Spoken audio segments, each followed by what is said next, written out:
Olá, pessoal! Hoje eu venho falar com vocês um pouquinho sobre literatura africana e o livro Três Mulheres Fortes, da Marie Ndiaye.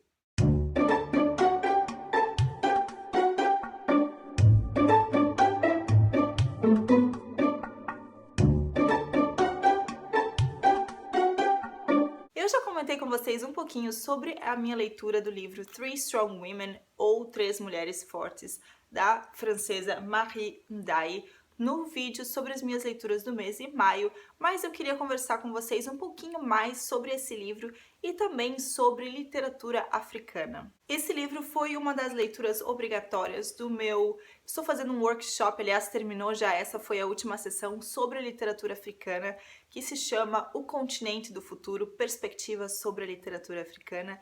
E eu fiquei intrigada em fazer esse curso, esse workshop, porque eu cheguei à conclusão de que eu não sei praticamente nada. Eu sei praticamente nada sobre literatura africana, não só sobre literatura africana, como diversas literaturas de outros lugares, porque a gente fica tão focada no eixo Estados Unidos e Inglaterra que a gente acaba perdendo muita coisa interessante que é escrita em outros lugares do mundo. Por isso, dos meus objetivos literários para esse ano é ler mais literatura nacional. Aliás, esse é um tópico para outro vídeo. E também focar mais em leituras, em literaturas de outros lugares do mundo que não estejam localizados nos Estados Unidos ou na Inglaterra ou em países de língua inglesa. Meu mestrado é em estudos literários com foco em literatura inglesa, então eu não posso fugir muito disso. Eu leio muita coisa escrita por autores de língua inglesa, mas não como pesquisadora, mas como pessoa, como leitora.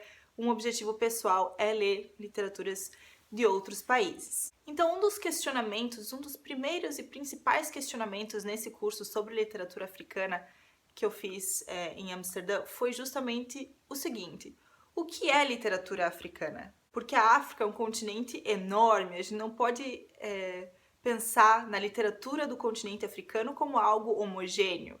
Cada país tem a sua particularidade, assim como cada região dentro de um país tem as suas particularidades com relação à literatura, cultura, arte, etc. Então a gente não pode pensar em literatura africana como algo homogêneo, já parte daí. Outro questionamento era o seguinte: o que faz algo ser classificado ou considerado literatura africana?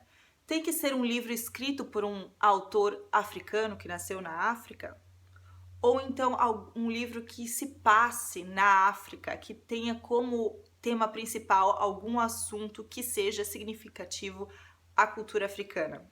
E não tem uma resposta simples para essa pergunta. Aliás, eu quero saber a opinião de vocês. O que vocês acham sobre isso? Como é que a gente classifica uma literatura nacional?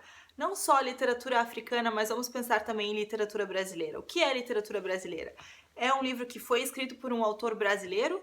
Ou então é um livro não necessariamente escrito por um autor brasileiro, mas que fale sobre, que se passe no Brasil, ou que tenha como tema alguma questão significativa à nossa cultura, a cultura brasileira. Então fica aí a questão, estou curiosa para saber a opinião de vocês. E aí entra a minha leitura do livro Três Mulheres Fortes, ou Three Strong Women, ou Trois Femmes Puissantes, da Marie Ndiaye. A Marie Ndiaye é uma autora francesa, ela nasceu na França, com uma mãe francesa e um pai senegalês. Ela passou a infância inteira dela na França e ela escreveu esse livro, que é o 11º livro da carreira literária dela, que fala sobre questões africanas.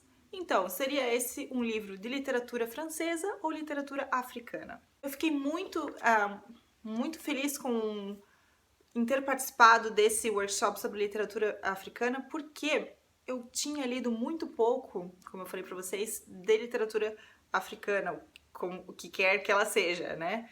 Quando eu fiz o meu curso de licenciatura em letras, português e inglês, nós lemos alguns livros de literatura africana de língua portuguesa, como Mia Couto e Lígia Costa, se eu não me engano era o nome dela, Costa dos Murmúrios, nós lemos esse livro. Então, ó, esse aqui é o que eu sabia sobre literatura africana e agora eu continuo sabendo isso, mas pelo menos eu consegui abrir um pouco mais o meu leque de repertório literário, cultural africano. E esse é um livro, Três Mulheres Fortes, que eu não teria escolhido por conta própria. Então, é um livro que, se não fosse por esse curso, eu provavelmente não teria lido. E eu acho muito interessante, eu acho fundamental, como leitores, a gente sair da nossa zona de conforto literária. E a gente acaba, quando a gente sai da nossa zona de conforto, a gente acaba descobrindo coisas sensacionais que a gente não teria descoberto de outra maneira. E foi o que aconteceu com Três Mulheres Fortes, da Marie Ndaye. Não foi uma das leituras preferidas ou uma das minhas melhores leituras na minha história como leitora, mas foi um livro que me marcou. Ele conta a história de três mulheres, né, como o título já diz. Então são três narrativas separadas. O interessante é que essas três narrativas parecem, a princípio, ser completamente isoladas, mas se a gente prestar atenção em certos detalhes, a gente percebe que essas três histórias estão conectadas. Então, a primeira história é a história da Nora, que é uma mulher por volta dos 30 anos, uma advogada que mora em Paris. Ela vive com a filha dela, ela foi uma mãe solteira e agora ela tem um novo namorado e ela vive com o namorado e com a filha desse namorado, só que ela não tá muito feliz com a vida que ela tá levando. Então ela recebe uma mensagem, uma ligação, se eu não me engano, do pai dela que ela não vê há muito tempo.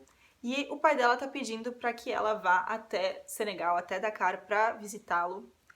E depois de muito pensar, ela decide ir, então ela deixa a filha e o namorado e a outra menina em Paris e vai até Dakar para se encontrar com o seu pai. E ela acaba descobrindo muita coisa sobre a vida do pai dela, sobre a família dela, porque quando eles eram jovens, o pai dela, que era casado com uma francesa, foi embora e levou o irmão dela junto para Senegal e os dois nunca mais se viram. A Nora ficou com a sua mãe e com a sua irmã na França e o pai e o irmão ficaram em Senegal. Depois de todo esse tempo, Nora volta para Dakar e ela reencontra o pai e reencontra o irmão e ela descobre o que aconteceu com eles durante esse meio tempo que eles não se viram. E ela descobre também que o irmão dela se envolveu em um caso de polícia. O pai dela também está um pouco envolvido e eles então precisam da ajuda dela, não só como advogada, mas também como um membro da família. A segunda história é a história que mais se estende e que se arrasta por certo tempo. Eu quase pensei em desistir de ler, mas eu tenho esse problema, eu tenho um toque que eu não consigo deixar um livro inacabado, então eu vou até o final, mesmo que eu não esteja gostando da leitura. Mas eu fico feliz em que eu tenha ido até o final, porque a última história que eu vou falar daqui a pouquinho foi muito significativa para mim. Bom, então a segunda história ela é interessante porque ela foca na mulher chamada Fanta, que é uma mulher africana, mas quem conta essa história é o seu marido, Rudy. Então é a perspectiva masculina sobre essa mulher. E esse homem é um homem agressivo, é um homem que se arrepende de muitas escolhas que ele fez. Então não é fácil de ler o que ele está escrevendo, porque a gente percebe que ele é um homem que está com muita dificuldade e com muito remorso. A gente acaba descobrindo que a Fanta e o Rudy moravam no Senegal, em Dakar também. Eles eram professores em uma escola, até que um dia, depois de um incidente com alguns alunos, o Rudy é mandado embora e ele então convence a Fanta de que os dois devem ir para Paris, para França, para tentar uma nova vida. Ela acaba cedendo e os dois vão para França, só que a vida que eles levam lá não é bem aquilo que eles tinham imaginado ou aquilo que o Rudy tinha prometido para Fanta, porque como africana, como senegalesa, ela não consegue um trabalho como professora na França. Então os dois têm uma vida muito difícil, o casamento deles também tá indo de mal a pior. E a narrativa é justamente a perspectiva dele, a gente não sabe a perspectiva da Fanta sobre tudo isso. A última história, como eu falei pra vocês, é uma história que, gente, essa história partiu o meu coração. É a história de uma mulher chamada Kadi Demba. Ela é uma mulher recém-casada, ela é uma mulher jovem, ela administra um café com o seu marido e tudo que ela quer nesse momento é ter um filho, mas muito tempo se passa, ela não consegue engravidar até que o seu marido morre de repente e ela se vê sozinha no mundo, sem filhos, e ela não tem o que fazer, então a única solução é voltar pra família, viver com a família do marido dela, só que eles a desprezam porque ela não era a escolha que eles queriam como esposa do filho deles, e também desprezam ela por ela não ter conseguido ter um filho.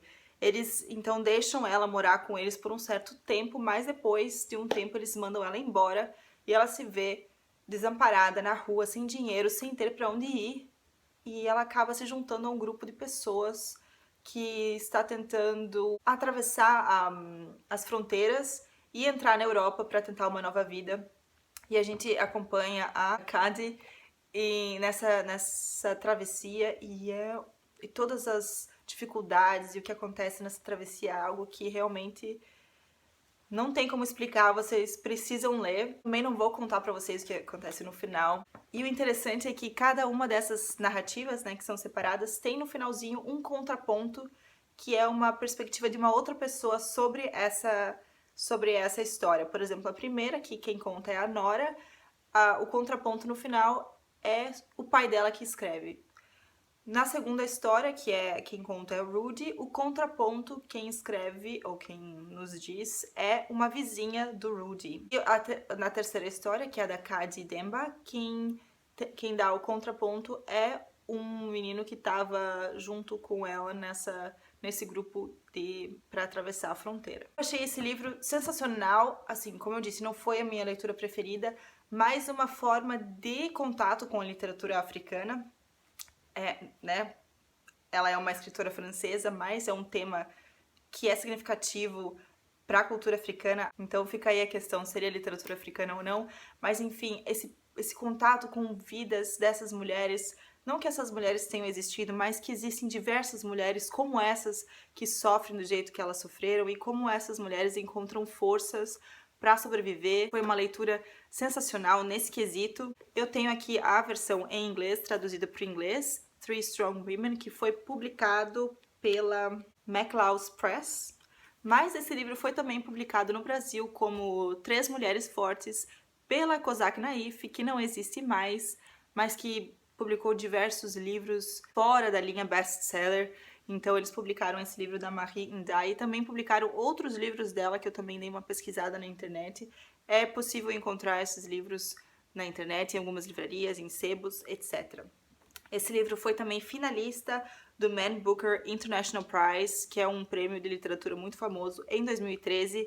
Foi finalista, não ganhou, mas ganhou outros prêmios franceses, enfim. Então, se vocês ainda não conhecem o trabalho da Marie Ndiaye, eu sugiro para vocês a leitura de Três Mulheres Fortes. Também com esse vídeo, espero que vocês tenham a mente mais aberta para sair da sua zona de conforto literária e buscar livros e autores em diversos países, em diversas línguas, em diversos momentos históricos, para que a gente possa sair desse eixo Estados Unidos e Inglaterra e descobrir diversas coisas muito interessantes. Então é isso, espero que vocês tenham gostado desse vídeo. Se você gostou desse vídeo, não se esqueça de curtir, de compartilhar. Se você ainda não é inscrito no canal, não deixe de se inscrever. Uma ótima semana a todos, saiam da sua zona de conforto literária e ótimas leituras!